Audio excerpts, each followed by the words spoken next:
بسم اللہ الرحمن الرحیم۔ عزیز طلبہ السلام علیکم۔ آج ہمارا جو سبق ہے وہ کل ہم نے شروع کیا تھا، سبق نمبر 2 تشکیل پاکستان، اس کا پہلا پیرا پڑھا تھا تو اس کو کنٹینیو کریں گے۔ آج دوسرا پیرا جو ہے پہلے پیرے میں ذکر آتا ہے شاہ ولی اللہ کا اور ان کے بیٹے شاہ عبدالعزیز کا کہ انہوں نے کوششیں کیں اور مسلمانوں کو مذہب سے واقفیت بڑھانے میں کردار ادا کیا، لیکن چونکہ مذموم معاشرتی رسمیں مسلمانوں اور ہندوؤں میں زیادہ فرق نہ تھا، اس لیے وہ زیادہ کامیابی نہ حاصل کر سکے۔ سیاسی تنزل ہوا۔ اگلا پیرا ہے، تنزل کہتے ہیں زوال کو، معاشرتی تخریب کے اس نازک وقت میں کہ افراتفری تھی اور اس میں ایک پرخلوص مصلح اس کا نام آتا ہے۔ یہ بھی دیکھیں، تخریب کا معنی ہوتا ہے توڑ پھوڑ۔ اب دیکھیں، مصلح کہتے ہیں اصلاح کرنے والے کو، اور اس کا نام آتا ہے سید احمد بریلوی کا۔ سید احمد بریلوی شاہ ولی اللہ کے پوتے تھے۔ پہلے ذکر آیا شاہ ولی اللہ کا، ان کے بیٹے کا، اب ذکر آ رہا ہے ان کے پوتے کا، جنہوں نے 1816 سے 1831 تک 15 سال مسلمانوں کی مذہبی اور معاشرتی خرابیوں کو دور کرنے کی پوری کوشش کی۔ یعنی وہی مطمع نظر جو ان کے دادا کا تھا، ان کے والد کا تھا، ان کے بزرگوں کا چلا آ رہا تھا، اسی کو انہوں نے جاری و ساری رکھا۔ اسی سلسلے میں مذہبی آزادی کے حصول کے لیے انہوں نے 1826 میں سکھوں کے خلاف مذہبی جہاد کیا۔ یہ جو ڈیٹ سامنے آ رہی ہیں، ان کو آپ آبجیکٹیو کے طور پر انڈرلائن کریں، جس کے آخر میں 7000 مجاہدین نے، اس کو بھی کریں کیونکہ یہ بھی معروضی بنتی ہے کہ پشاور کے قریب میدان جنگ میں نمایاں کامیابی حاصل کی۔ یہ کامیابی ہے 1826 میں سکھوں کے خلاف مذہبی جہاد کیا ہے، اور سید احمد نے ایک نظام حکومت قائم کر کے قبائل کے معاشرتی اصلاح کے احکام نافذ کیے، اور چونکہ کامیاب ہو چکے تھے اس لیے وہاں پر جو ہے وہ ایک صحیح اصلاحی معاشرہ قائم کرنے کی کوشش کر رہے ہیں۔ لیکن بعض سرداروں کی غداری سے جو سکھوں کے ساتھ شریک ہو گئے، آخر کار مسلمانوں کو شکست ہوئی۔ یہ ایک لمحہ فکریہ ہے کہ اسلامی تاریخ میں جب کبھی مسلمانوں کو مسائل کا سامنا کرنا پڑا، جب کبھی کفر کے سامنے، باطل کے سامنے شکست آئی، تو اس میں کردار اپنوں کا سامنے آتا ہے، اور یہاں بھی واضح کرتا ہے مصنف کہ اپنے ہی کچھ سردار جو تھے انہوں نے غداری کی، سکھوں کے ساتھ مل گئے اور مسلمانوں کو شکست ہو گئی۔ اور یہ مصلح، یہ قابل رہنما جو ہے وہ 6 مئی 1831 کو بالا کوٹ میں شہید ہو گیا، اور یہی مدفون ہے، ان کی قبر بھی یہی ہے 1831 میں۔ یہ اس کو بھی انڈرلائن کریں، آبجیکٹیو ہے۔ یعنی مسلمانوں کی مسائی کہتے ہیں کوشش کو، خود مسلمانوں ہی کے ہاتھوں برباد ہو گئی۔ یعنی اس میں کسی اور کا کردار نہیں تھا۔ جب یہ لوگ متحد تھے تو وہ لوگ باطل شکست کھا گیا، اور جب انہی میں آپس میں غداری کا سلسلہ شروع ہوا تو دیکھیں کہ مسلمانوں کو شکست ہوئی، ایک عظیم لیڈر بھی شہید ہو گیا، اور اس طرح جو ہے وہ مسلمانوں کو مزید مزاحمت اور مزید شرمندگی کا سامنا کرنا پڑا، اور واضح کرتا ہے مصنف کہ اس میں مسلمانوں کا اپنا ہی کردار تھا۔ اب یہ بات یاد رکھنے کے قابل ہے کہ سید احمد بریلوی نے بار بار ہندوستان کے مسلمانوں کو دوسری قوموں کے مقابلے میں جمع کیا۔ مشکل کام ہے انتہائی کہ جب بکھری ہوئی قوم کو اکٹھا کرنا اور اس کے حوصلے بلند کر کے سامنے لانا بڑا مشکل کام ہے۔ انہوں نے یہ کام سر انجام دیا، اور ان کے اصلاحی کام کو ان کے بعض مذہبی جانشینوں نے بھی جاری رکھا، جو ان کے بعد میں آئے لوگ، انہوں نے بھی اس کو کنٹینیو رکھا۔ لیکن سر سید بعض باتوں میں اپنے ہم نام کے ہم خیال تھے۔ اب بات سید احمد بریلوی سے موو کر رہی ہے سر سید کی طرف، کہ وہ نہ صرف ہم نام تھے بلکہ ان کے ہم خیال بھی تھے، بلکہ یہ بھی آگے ذکر کرتے ہیں کہ ان کے عقیدت مند بھی تھے۔ اور اس زمانے میں بہار میں مسلمانوں میں فرائضی تحریک اٹھی، اب ایک اور تحریک کا حوالہ اس میں آ جاتا ہے، جیسے شروع میں نے آپ کو بتایا تھا کہ اس میں تاریخ، چونکہ اسلامی تحریک جو ہے تاریخ وہ کافی بڑی ہے، تو انہوں نے تریاق کو کوزے میں بند کیا ہے اور بات کو جو ہے نا وہ ایک ہی اشارے سے وہ پوری کہانی سنا دیتا ہے۔ مصنف اس میں کہتا ہے کہ بہار میں مسلمانوں میں فرائضی تحریک اٹھی۔ اب فرائضی تحریک کیا تھی؟ یہ 19ویں صدی میں مشرقی ہندوستان یعنی بنگال میں حاجی شریعت اللہ کی جاری کردہ ایک اسلامی اور دینی تحریک تھی۔ حاجی شریعت اللہ اس کے بانی تھے اور ان کا مقصد خلاف شرع اور غلط رسوم و رواج کی اصلاح تھی اور معاشرے کی تعمیر تھا۔ اور انہوں نے ایک اور کام بھی کیا کہ کاشتکاروں کو ہندو ذمہ داروں کے استحصال سے بچانے کی کوشش کی، یعنی 3 پوائنٹ سامنے آئے۔ ایک خلاف شرع اور غلط رسوم کی اصلاح تھی، معاشرے کی تعمیر تھی، اور تیسری بات تھی کہ کاشتکاروں کو ہندو ذمہ داروں کے استحصال سے بچانا تھا۔ تو حاجی صاحب کے بعد وہ اپنی کوشش کرتے رہے، رخصت ہوئے۔ ان کے بعد ان کے لائق بیٹا تھا، اس کا نام تھا دودھو میاں اس حوالات ہے اس کا کہ اس نے یہ تاریخ کو پورے بنگال میں پھیلا دیا۔ اور جب یہ زیادہ پھیلی تو انگریز جو ہیں انہوں نے ظاہر ہے ان سے کب برداشت ہونا تھا، انہوں نے اسے خلاف قانون قرار دے کر ختم کروا دیا، یعنی کسی صورت بھی اس کو آگے نہ بڑھنے دیا۔ بہرحال اس نے اپنے وقت میں اپنا کام سر انجام دیا، تو جس کا مقصد جو ہے مسلمانوں کی ناگفتہ بے یعنی خراب حالت کی اصلاح تھی اور ان کی امداد تھا۔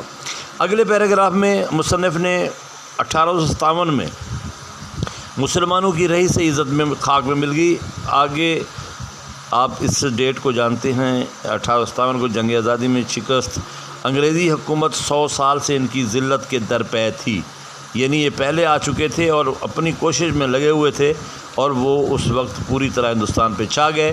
بتدریج مسلمانوں کی زمینیں اور عہدے بھی چھین لیے گئے، ساتھ ساتھ روز بروز یعنی ہر آئندہ دن یہ واقع ہوئے اور ان سے یہ زمینیں بھی چھن گئیں، عہدے بھی چھن گئے۔ اسلامی تعلیم کے ذرائع بھی ختم کر دیے گئے اور 1837 میں فارسی زبان عدالتوں سے خارج کر دی گئی۔ بہت اہم معروضی کوشچن ہے یہ کہ 1837 میں فارسی زبان جو ہے عدالتوں میں اس کا نکالا ہو گیا۔ 1857 کے بعد ان پر عتاب اور بڑھتا گیا، عتاب اور دباؤ بڑھتا گیا۔ جب ان کی حکومت پوری طرح ہندوستان پہ آ گئی تو ساری کی ساری کارروائیاں مسلمانوں کے خلاف ہو چلی تھیں۔ اس طرح مسلمان پسپا بھی ہوئے اور ان مظالم سے متاثر ہو کر نئی حکومت ان کے اداروں سے بیزار بھی ہوتے گئے کہ اب تو کام خراب ہے۔ ظاہر ہے مسلمانوں کی سوچ میں یا ان کے خیال میں، ان کے ذہن میں، ان کے سامنے یہ عمل ہو رہا تھا کہ ان کو بھی پتہ چل رہا تھا کہ دباؤ بڑھ رہا ہے۔ غصہ جو ہے عتاب اس کا انگریزوں کا، جس کے ساتھ ہندو بھی شمولیت میں تھے، وہ بڑھ رہے تھے، تو اس لیے وہ سمجھ گئے کہ نئی حکومت جو ہے وہ اس سے بیداری ہی اچھی ہے۔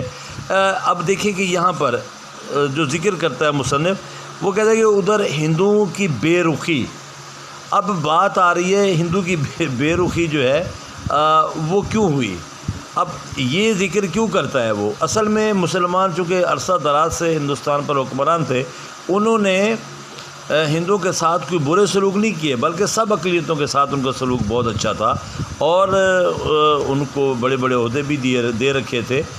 ہندوؤں کے لاشعور میں مسلم مخالف جذبات موجود تھے، وہ ایک مذہبی اور ثقافتی جو ایک اختلاف ہے وہ تو موجود تھا۔ تو مسلم حکومت کے خاتمے کے بعد مسلمانوں سے وہ بے رخی سے پیش آنے لگے، تو ان کو بہت زیادہ تعجب حیرت ہوئی کہ دیکھیں طوطا چشمی کی ہے ہندو نے، اور 1857 کی جنگ آزادی میں بھی کچھ ان کی ایک دوسرے کو سپورٹ حاصل تھی، لیکن وہ وقت سے پہلے ہی انگریز کے ساتھ مل گئے تھے، اور یہاں پر مسلمانوں کو بڑا دھچکا لگا کہ ایک دم انہوں نے اپنا رخ بدلا اور اس طرح ان کے زخموں پر اور بھی نمک چھڑکا۔ تو اس کا ناگفتہ بے حالت میں ایک دور اندیش جس کی نظر مستقبل پہ ہو، وہ دور اندیش جو سیاستدان ہیں، وہ دور اندیش قومی رہنما سر سید احمد خان جو ہے وہ سامنے آتے ہیں اور جس نے اپنی مایوس اور پسماندہ پسی ہوئی جو قوم ہے اس کو انہوں نے سہارا دینے کی کوشش کی ہے. اور یہ مرد خدا سر سید احمد خان تھے. یہ انہی کی جد و جہد کا نتیجہ تھا کہ گو یہ آگے قوماز میں ہے کہ ملک ہاتھوں سے گیا ملت کی آنکھیں کھل گئیں. یہ جو انہوں نے یہاں ذکر کیا ہے اس لفظ کا کہ ملک ہاتھوں سے گیا، ایک چھوٹا مصرع ڈالا ہے، تو دراصل یہ علامہ اقبال کا کہا ہوا مصرع ہے اور یہ ان کی معروف طویل نظم ہے خضر راہ، جو کہ وہ ان کے مجموعے میں شامل ہے. بڑی لمبی نظم ہے، اس میں دنیا اسلام کے تحت دوسرے بند میں شامل ہے. خضر راہ علامہ اقبال کے پہلے اردو مجموعہ کلام کی اہم نظموں میں شمار ہوتی ہے.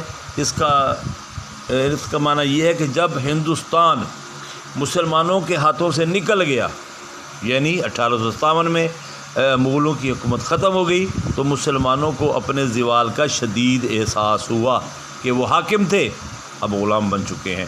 گویا ان کی آنکھیں کھل گئیں اور وہ خواب غفلت سے بیدار ہونے لگے.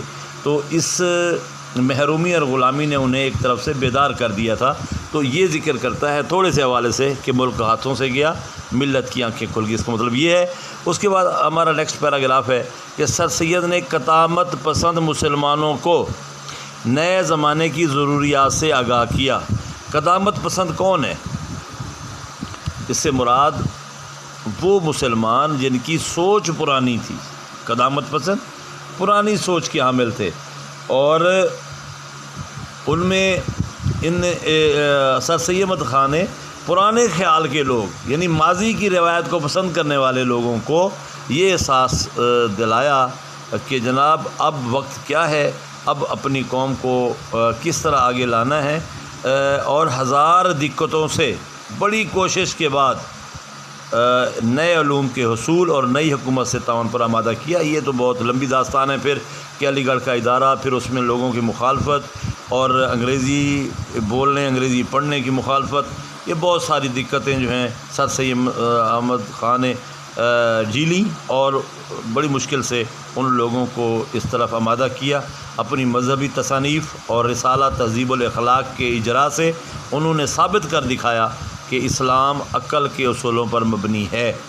ان کی تعلیمی مساعی یعنی کوششیں 1877 میں 1877 میں تکمیل کو پہنچی جب علی گڑھ کالج کا افتتاح ہوا. بہت اہم MCQ، اس کو بھی انڈر لائن کریں. اور جو کم از کم 30 برس تک مسلمانان ہند کا واحد قومی مرکز بنا رہا. یعنی یہ ایک مرکز بن گیا تھا ایجوکیشن کا، سیاست کا، تحریک کا، اور مسلمانوں کے لیے ایک چراغ کی مانند تھا. تو یہ تقریباً 30 برس تک رہا. یہ بہت بڑی کوشش سر سید احمد خان کی، جس میں نہ صرف جدید تعلیم کی طرف جو ہے مسلمانوں کو آمادہ کیا بلکہ مسلمانوں کو ایک قوم کی حیثیت سے سامنے لائے. 1884 میں سر سید نے پنجاب کا دورہ کیا. 1884 میں پنجاب کا دورہ کیا ہے اور زندہ دلانے پنجاب کی قدردانی کا معنی عزت افزائی جو انہوں نے اس کو کی، ان کو بڑی تقویت پہنچی کہ واقعی مسلمان اب اس کی سوچ کو سمجھنے لگے ہیں، اور اس کو جو عزت دی گئی اس سے ان کو بڑی خوشی ہوئی. پنجاب کے مسلمان سر سید کی منادی پر، اس اعلان پر اس طرح دوڑے جس طرح پیاسا پانی پر دوڑتا ہے. یعنی جیسے جیسے وہ ان کی انسٹرکشن ان کے رسالہ جات میں، ان کے مضامین میں مسلمانوں کو دی گئی تھیں، مسلمان اس کی طرف کھینچے چلے آئے. ایک طرف وہ علی گڑھ سے وابستہ ہوئے، انہوں نے اپنا تعلق علی گڑھ سے مضبوط کیا. دوسری طرف انہوں نے لاہور میں انجمن حمایت اسلام کا ادارہ قائم کیا. یہ تاریخی ادارہ لاہور میں انجمن حمایت اسلام کا، اس کو انڈر لائن کریں، آبجیکٹو ہے. اور 1886 میں سر سید نے آل انڈیا نیشنل کانگریس کی بنیاد رکھی، آل انڈیا محمدن ایجوکیشنل کانفرنس کی بنیاد رکھی 1886 میں. اب جس کے اجلاس ہر سال مختلف مقامات پر، یہ بھی ایک ایجوکیشن کو، تعلیم کو اس کو پھیلانے کے لیے انہوں نے اس کی بنیاد رکھی تھی. اور یہ سر سید کا جو ہے ادارہ، اس کا بھی سال میں ایک بار اجلاس ہوتا تھا، اور کسی نہ کسی اہم شہر میں اس کا اجلاس ہوتا تھا، اور اس کا مقصد بھی مسلمانوں کو تعلیم کی طرف راغب کرنا۔ اور اب اس میں آپ یہ دیکھیں کہ یہ جو نیکسٹ آگے لائن میں لکھتے ہیں وہ کہ جس کے 1867 میں بنارس کے بعض ہندوؤں کے یہ خیال پیدا ہوا کہ اردو کو موقوف کر کے ملک میں بھاشا زبان رائج کی جائے۔ اب چونکہ تخریب کاری ہندوؤں کا شیوا رہا ہے، تو انہوں نے برائے مخالفت اور اس میں اردو کو نشانہ بنایا کہ اردو کو خاتمہ کریں، اور اس کی جگہ بھاشا زبان، یہ ہندو کی قدیم زبان تھی، کہ اس کو رائج کیا جائے۔ تب سر سید جو کچھ عرصہ پہلے اس بات کے حامی تھے کہ مسلمان اور ہندو مل کر جو ہے وہ ہندوستان کو انگریز سے چھٹکارا دلائیں، اب ان کی سمجھ میں آ گیا کہ یہ مشکل ہے، کیونکہ اب صرف اردو کو مسلمانوں کے ساتھ جڑا دیکھ کر انہوں نے اس کے خاتمے کی کوشش شروع کر دی تھی۔ تو سر سید کہتے ہیں کہ یہ پہلا موقع تھا جب مجھے یقین ہو گیا کہ اب ہندو مسلمانوں کا بطور ایک قوم کے ساتھ چلنا محال ہے، پہلی دفعہ تھا، اور دونوں قومیں کسی کام میں دل سے شریک نہ ہو سکیں گی، جو ایک دوسرے کی زبان کو بھی جو اردو زبان کو بھی پسند نہیں کرتے، انہوں نے مسلمانوں کے مفاد کا خاص خیال کرنا ہے۔ اور اس میں آپ دیکھیں ہمارا آج کا نیکسٹ اور آخری پیرا ہے کہ 1885 میں انڈین نیشنل کانگریس کی بنیاد پڑی۔ یہ انگریز نے اس کی بنیاد ڈالی تھی۔ یہ تعلق کو واضح کرتا ہے کہ انگریز جو ہے ہندوؤں کے کتنے سپورٹر تھے کہ ان کے لیے سیاسی جماعت بھی خود بنائی، A.O. ہیومز نے بنائی تھی، اور سر سید نے مسلمانوں کو اس میں شرکت کرنے سے روکا، کیونکہ وہ دیکھ چکے تھے پہلے کہ وہ جو اردو کو زبان کو ہی ختم کرنا چاہتے ہیں، تو ایسی جماعت میں مسلمانوں کی شرکت صرف ہندو کی جماعت کو مضبوط بنانا تھا، مسلمانوں کو اس کا کوئی فائدہ نہیں ملنے والا تھا، کیونکہ ان کی دور اندیشی نے دیکھ لیا کہ ان سے مسلمانوں کو بحیثیت قوم نقصان پہنچے گا۔ اپنے ایک اہم بیان میں انہوں نے کہا کہ جمہوری طریقہ ہندوستان کے لیے موضوع نہیں ہے۔ اس کی وجہ کیا تھی؟ جمہوری ہے کہ وہ ڈیموکریسی ہے، government of the people, for the people, by the people, اور اس میں عوامی حکومت اس لیے یہ ووٹ کے ذریعے سامنے لانا کیونکہ ہندوستان میں ہندو کی تعداد زیادہ تھی، اس لیے انہوں نے کہا یہ نہیں غلط ہے، یہ امر قابل غور ہے کہ سر سید کے پیش نظر انگریزوں کی خوشنودی نہ تھی بلکہ اپنی قوم کی ترقی تھی۔ حقیقت یہ ہے کہ وہ پہلے ہندوستانی تھے جنہوں نے اپنی مشہور تصنیف اسباب بغاوت ہند لکھ کر حکومت کو توجہ دلائی کہ غدر کا سب سے بڑا سبب یہ تھا کہ ہندوستانیوں کو، نہ صرف مسلمانوں کو، یہ دیکھیں یہ بڑا اہم نقطہ ہے اس میں کہ اسباب بغاوت ہند رسالہ جو ہے یہ انگریزوں کی نفرت کو کم کرنے کے لیے تھا، کہ وہ سمجھ چکے تھے، چونکہ ہندو نے ان کے دماغ میں ڈالا تھا کہ یہ ساری شرارت جو 1857 والی تھی آپ کے خلاف، یہ اس کے جو پیش رو تھے، جو سامنے لوگ تھے وہ مسلمان تھے، اور مسلمانوں کے کہنے پہ یہ کیا گیا تھا، حالانکہ یہ اس وقت دونوں کٹھے تھے، ہندو اور مسلمان، لیکن انہوں نے تو وقت سے پہلے ہی انگریز کو سلام پیش کر دیا۔ تو یہ رسالہ جو ہے اس میں سر سید نے سب سے بڑا سبب یہ قرار دیا کہ ہندوستانیوں کو ملک کی سیاسی کونسلوں میں شامل نہ کیا گیا۔ پھر 1878 میں جب وہ کونسل کے ممبر نامزد ہوئے تو انہوں نے ملکی اور قومی مفاد پر بہتر تقریریں کیں، ممبر بن گئے تھے 1878 میں، تو ظاہر موقع مل گیا، ان کو سٹیج مل گیا، انہوں نے اپنے قومی مفاد میں اپنے خیالات کا اظہار کیا۔ 1898 میں جب سر سید نے انتقال کیا، اس کو بھی انڈر لائن کریں، یہ تمام پیراگراف میں کم از کم 5 6 MCQs آ رہے ہیں، اس کو آپ انڈر لائن کریں۔ میں نے شروع میں بتایا تھا کہ آپ کو کہ اس چیپٹر میں اب MCQs کی تعداد بہت زیادہ ہے، تو اس کو جو ہے آپ لائن لگائیں، اس کو یاد رکھیں ذہن میں کہ 1898 میں سر سید کا انتقال ہو گیا، تو ان کی قوم اپنے خواب گراں سے جاگ چکی تھی۔ ان کا یہ کارنامہ ہے کہ وہ اس دنیا سے رخصت ہوئے، لیکن اپنی قوم کے دماغ میں یہ بات ڈال چکے تھے کہ ہم ایک علیحدہ قوم ہیں، ہمارا ہندوؤں کے ساتھ گزارا نہیں ہے، ہم ایجوکیشن میں، تعلیم میں آگے بڑھیں، اور اپنا جو مقام ہے جو کھویا ہوا اس کو پانے کے لیے ہمیں تعلیم میں آگے آنا ہوگا، اور یہ تمام باتیں مسلمانوں کے ذہن میں آ چکی تھیں۔ اور اس میں آپ دیکھیں کہ آج کا جو پیراگراف ہے وہ جو اینڈ ہوا ہے شریک نہ ہو سکیں گی، یہ پیراگراف لاسٹ پیراگراف ہے، بلکہ پیج نمبر 7 تک۔ اور پیج نمبر 7 میں آج آپ نشان لگا لیں، یہ بالکل اینڈ ہے، یہاں تک جاگ چکی تھی، یہاں نشان لگا لیں کیونکہ چیپٹر بہت لینتھی ہے۔ آگے پھر سر سید کے بعد کے حالات کو تھوڑا سا ڈسکس کیا جائے گا، پہلے سر سید کی مسائل تک ہی اس کو نشان لگا لیں، اور کل انشاءاللہ اس کو پھر آگے اس کو کنٹینیو کریں گے۔ فی الحال اللہ حافظ، اس دعا کے ساتھ کہ اللہ تعالی ہمیں موذی وبا سے جو ہمارے ملک میں اس وقت پورے زور و شور سے ہے، اللہ تعالیٰ اس سے ہم سب کو محفوظ فرمائے اور اس وائرس سے تمام دنیا کو نجات عطا کرے۔ السلام علیکم۔